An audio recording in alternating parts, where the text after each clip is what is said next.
Sa kaugnay na balita mga kasama, dalawang bayan naman sa BARM posibleng alisin na sa COMELEC control bago ang parliamentary elections nila sa pagbuti na rin ng sitwasyon sa lugar. Kasama mo sa balita, Radyoman Chanel Salazar. Shan! RMN Live Report!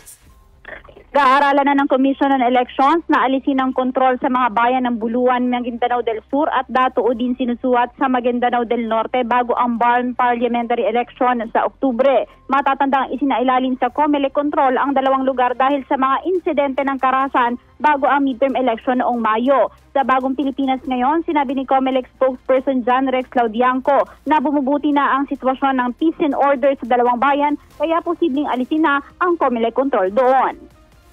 Ang katuwang po natin dito ang law enforcement and security agencies ng ating pamahalaan. At sa ngayon po, kinakitaan naman namin ang kagandahan ng peace and order situation. In fact, binabalak na po ng COMELEC na i-lift na ang COMELEC control sa Datoo din Sinsuat at Tabuluan dahil wala na po yung dahilan.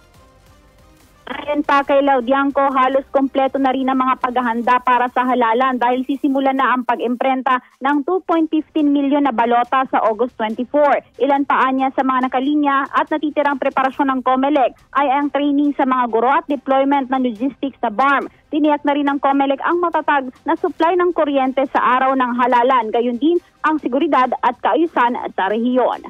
Kasama mo sa DJXL RMN Manila, Radyoman Chanel Salazar, Tatak RMN.